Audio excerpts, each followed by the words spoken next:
Hi friends, welcome back to another episode of Generation Tech. My name is Alan. Today we're going to be talking about Valance, the crazy bounty hunter who dared to go after Darth Vader. Valance had an interesting background. He grew up on a planet known as Urrr'k, a rockier world where the majority of the population was enslaved and forced to work in mines. Most likely, Urrr'k was in the outer rim of the galaxy during the age of the Republic. The further away you got from the core region, the less federal presence there was. Slavery of another individual was technically against the Galactic Constitution. It was considered illegal, but as you guys all know, things are only illegal if they catch you doing it. And so Valance's father was a miner and a slave, and so was Valance's grandfather. This was the way. Until the Empire came. They freed Valance's people, and now the miners of the planet work for profit for themselves. See, things did get better on a lot of planets during the rise of the New Order. Criticize the Empire all you want, but at least in those earlier days, it was still quite a pragmatic and efficient organization. For instance, it understood that a business using slaves was usually nowhere near as productive as one run with paid workers. While you save on not paying wages and benefits, you actually spend a considerable amount of resources on housing, clothing, food, medicine, and of course security and guards to keep everyone in line. Now, history has shown that the most productive workers, especially long-term workers, are incentivized by rewards and benefits. Slaves were usually forced to work harder either through punishment or the fear of punishment. Of course, if you punish your workers too much, that also affects their ability to work and their value as a worker.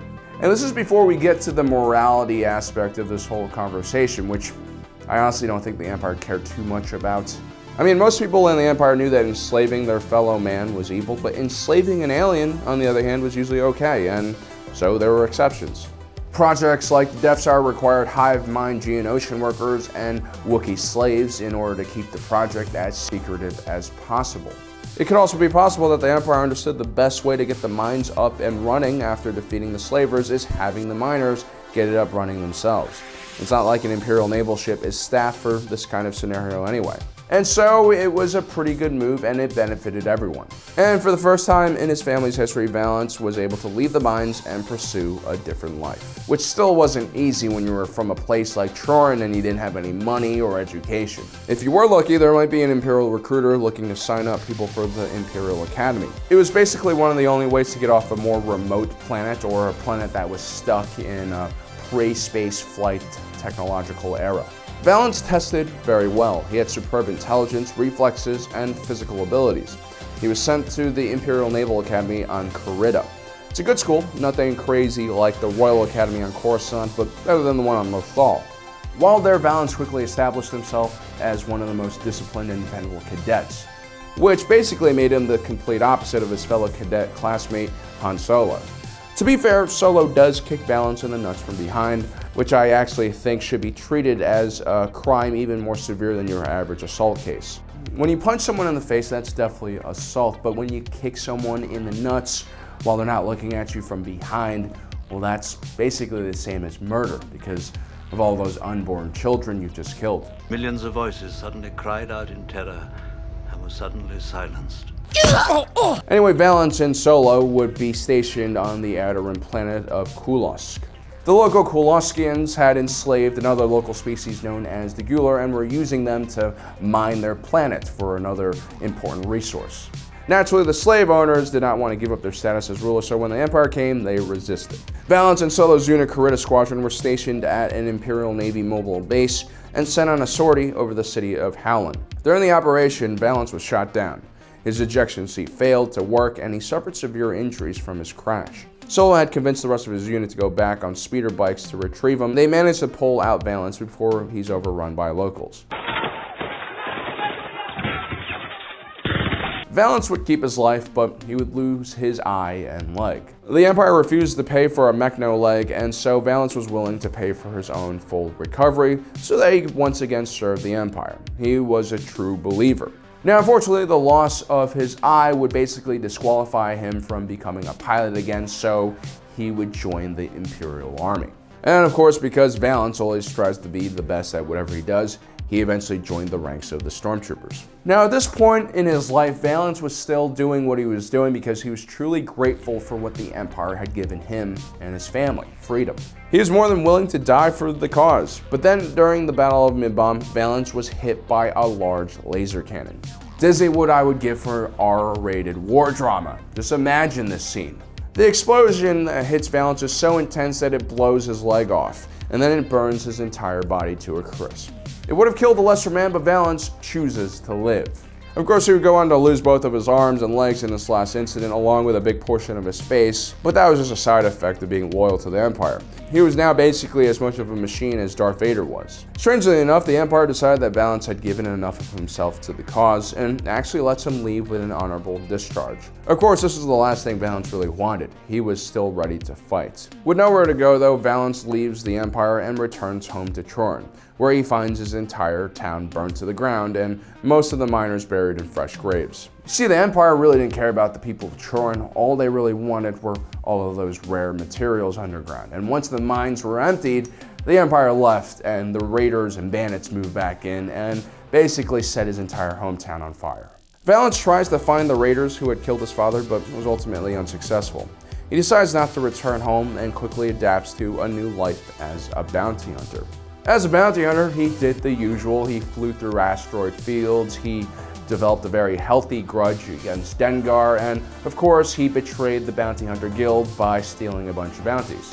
Fortunately, Valance was a really good bounty hunter, which meant that he was basically able to do whatever he wanted. He was so good that the Hidden Hand criminal syndicate saw him as a perfect leader for the new contract to take out the feared Darth Vader. Not only was Valance a skilled cyborg fighter like Vader, he was also an ex-Imperial officer and had even fought alongside Vader. Well, more like watched as Vader turned people inside out on the battlefield. Rounding out the rest of the team was a Gamorrean tracker named Hona. She had a really good nose and could use ranged weapons, but was more skilled with melee weapons. Well, as skilled as a Gamorrean could be with melee weapons. Her entire family had been slaughtered by the Empire, and their bodies weren't even harvested for food. Then there was the Ardanian slicer Cheo Fane. He was athletic and gifted with an extra set of hands, which helped with multitasking, quad-wielding blasters, and of course hacking into datapads. Cheo had lost his partner Roan when a TIE fighter squadron had jumped them during their mission. Then there was Urrr'k, the Tusken Raider sniper, who of course wasn't a Tusken Raider because Tusken Raiders never left their home planet and rarely ever worked with non-Tuskens. Urrrk's real name was Gita, and she was an undercover human operative working for the Rebel Alliance.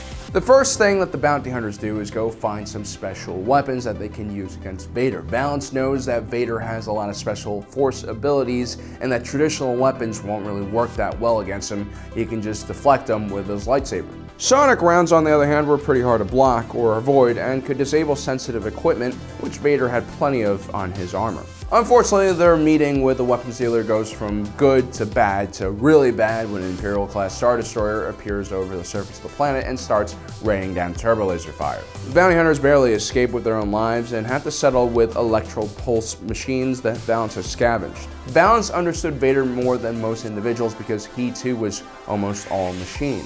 These electro-pulse devices could disable Vader's limbs and armor upon contact. The only problem was one had to get really close to Vader, and Vader is deadly up close. The bounty hunters decide to take a stand at one of the Hidden Hand's remote bases and wait for Vader to arrive. They use a small fleet of drone fighters to take out the bridge of Vader's Star Destroyer, sending it plummeting to the ground. When Vader arrives on foot, the bounty hunters quickly surround him. Vader, sensing the blasters trained in on him, whips up a giant cloud of dust to give himself some instant cover. Cheo, who is interested in getting revenge, immediately springs into action, wielding 3 blasters simultaneously. Gita fires a bolt from her sniper rifle, which Vader deflects straight into the chest of Valance, knocking him out for a short period of time. Dengar, realizing that resistance is futile, slips away quietly. Meanwhile, Cheo finally manages to find Vader in all of the dust, but even with all of his blasters firing at full speed, he's not able to break through the Sith Lord's defenses and loses a few of his own limbs. Hona jumps into the fray with her axe and momentarily distracts Vader from the one-armed Ardanian. She manages to cut off a piece of the Dark Lord's cape, and then Cheo nails Vader in the torso with a blaster bolt as he tries to avoid the Gamorrean's axe. Vader has had enough of these games and picks up Cheo and throws him directly into Hona's axe, killing him immediately. Hona tries to close in once again on Darth Vader, but is sliced in half immediately. Valance takes advantage of the distracted Sith Lord and tries to get close enough with his EMP generator, but it doesn't go off. Instead, he ends up getting shocked himself by Dengar, who had been secretly working with the Empire all along. Valance ultimately fails on his mission, but we can learn a lot from his failure. 1, never trust Dengar, he's never up to any good, and 2, well, don't take a bounty out on Darth Vader, that's never a good idea. Anyway guys, I hope you enjoyed today's episode. Don't forget to subscribe and hit that notification button down below. Also, thanks for joining us today. If you're watching this, you are Generation Tech.